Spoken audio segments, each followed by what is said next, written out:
ఒక విచిత్రమైన శాడిజం, నిజమైన సైకోయిజం.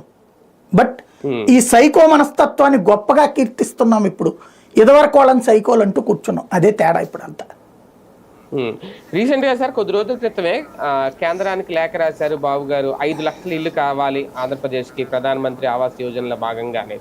ఒకటి ఇప్పుడు పెండింగ్ లో ఉన్న ఆల్రెడీ వాళ్ళకి డాక్యుమెంట్స్ ఇచ్చేసి పెండింగ్ లో ఉన్న స్థలాలు, ఆ నిర్మాణాల సంగతి ఏంటి? వాటిని ఎవరిని ఇప్పుడు పక్కన పెట్టబోతున్నారా, లేదంటే జగనన్న కాలనీలే రద్దు చేస్తారా? కొత్త వాటి కోసం దరఖాస్తు చేసుకున్నారు, అప్లై చేశారు, వస్తాయని చెప్తున్నారు ఒక పక్కన. పాత వాటి సంగతి ఏంటి? ఈ లెక్కలు చూస్తూ ఉంటే అవి ఏమన్నా రద్దు కాబోతున్నాయి భవిష్యత్తులో? ఆ వ్యూహం ఏమన్నా కనిపిస్తుందా? పాత వాటిది రద్దు చెయ్యరు, కానీ వాళ్ళు కట్టరు, కట్టేలా ప్రోత్సహించరు. అదే అనేది అవి కట్టరు, కట్టేలా ప్రోత్సహించరు. కొత్తగా 5 లక్షలు తీసుకుంటే మన పార్టీ అనుచరులు లేకపోతే తెలుగుదేశం జనసేన వాళ్ళు వాళ్ళు ఉంటారు కదా, వాళ్ళకి లోకల్లో ఇప్పుడు 3 సెంట్ల భూమి అట్లాంటిది ఇచ్చేసి ఇదిగో చూసారా మేము చేసామని చెప్తారు.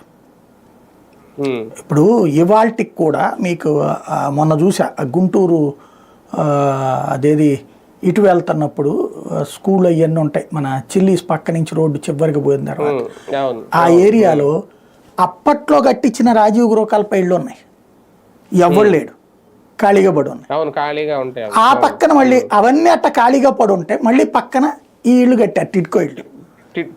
అదే నల్లపడి